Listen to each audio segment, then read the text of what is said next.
भाई जो गुरु बचन पे डट गए, कट गए फंद 84। सतगुरु साहिब एक शरीरा और सतगुरु बिना न लागे तीरा। बिल्कुल क्लियर कर दिया कि जो मंद बुद्धि भगत अपने गुरु को यानी सतगुरु को और कबीर को यानी परमात्मा को दो मानते हैं, अलग अलग मानते हैं, उनका गुरुदेव ने भ्रम निवारण कर दिया कि सतगुरु और साहिब एक शरीरा, दोनों एक ही शक्ति हैं और सतगुरु बिना न लागे तीरा। लेकिन उस कबीर जी से महत्वपूर्ण भगत के लिए सतगुरु होता है, क्योंकि सतगुरु बिना न लागे तीरा अर्थात भक्ति करके सतगुरु ही तुझे उस तीर पहुंचाएगा, सतलोक के किनारे पहुंचाएगा। इसलिए कबीर अर्थात परमात्मा से ज्यादा प्राथमिकता एक भगत ने भक्ति मार्ग पर अपने सतगुरु को देनी चाहिए।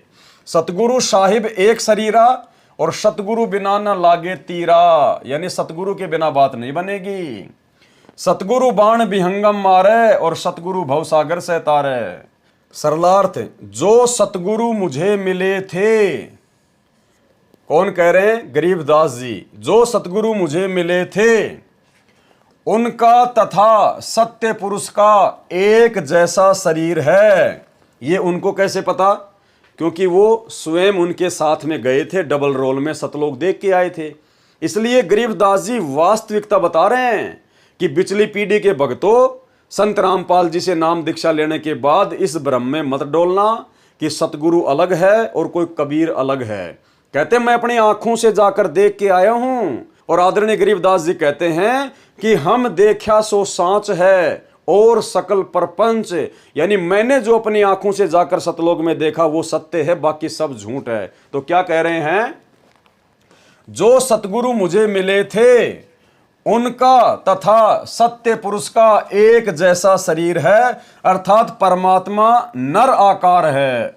नर आकार यानी नर आकार, नर यानी मनुष्य, इंसान जैसा है। अब एक चीज आपने गौर की होगी भाई और बहनों, यहां पर एक शब्द है मैं। ये मैं शब्द यहां पर क्यों लिखा गया है, जबकि इस मैं शब्द का तो इस लाइन में कोई जिक्र ही नहीं है। देखो क्या है, सतगुरु साहिब एक शरीरा और सतगुरु बिना न लागे तीरा। तो वाणी का क्या अर्थ है? जो सतगुरु मुझे मिले थे उनका तथा सत्य पुरुष का एक जैसा शरीर है। अगर आप इस मैं शब्द को साथ में लोगे तो ये वाणी समझ में नहीं बैठेगी। जो सतगुरु मुझे मिले थे, मैं उनका तथा सत्य पुरुष का एक जैसा शरीर है। तो ये मैं शब्द लिखने वाला कौन है? इस वाणी का सरलार्थ कौन कर रहा है? इस वाणी का अनुवाद कौन कर रहा है? सतगुरु रामपाल जी परमेश्वर। तो यहां सतगुरु रामपाल जी परमेश्वर अपने लिए लिख रहे मैं कि जो सतगुरु मुझे मिले थे, मैं उनका तथा सत्य पुरुष का यानी संत रामपाल जी का तथा सत्य पुरुष का एक जैसा शरीर है। परमात्मा निराकार है, यानी यहां गुरुदेव गुप्त रूप में अपने आप को परमेश्वर सिद्ध कर रहे हैं हम भक्तों के लिए। तथा जो काशी में जुलाहा कबीर नाम से प्रसिद्ध है वो कौन था? कह रहे मैं था वो संत रामपाल। वही स्वयं सत्य पुरुष साहिब है। कौन? मैं। वही संत रामपाल जी स्वयं सत्य पुरुष साहिब है। ऐसे सतगुरु बिना सत्य भक्ति का तीर नहीं लगता। किसके बिना? मैं यानी संत रामपाल जी के बिना। ऐसे सतगुरु बिना सत्य भक्ति का तीर नहीं लगता, अर्थात जन्म मरण सत्य साधना रूपी शस्त्र से नाश किया जा सकता है, जो सतगुरु ही प्रदान कर सकता है। सतगुरु विहंगम, विहंगम क्या होता है? जैसे पक्षी एक स्थान से उड़कर दूसरे स्थान पर चला जाता है, उसको विहंगम मार्ग अध्यात्म में कहते हैं। बाण मारता है अर्थात ऐसा भक्ति मार्ग दे देता है जिससे साधक पक्षी की तरह उड़कर सत्य लोक चला जाता है। क्योंकि जब पक्षी एक जगह से दूसरी जगह उड़ता है तो पीछे कोई निशान नहीं छोड़ता है, अतः उसको विहंगम मार्ग कहा जाता है, विहंगम चाल।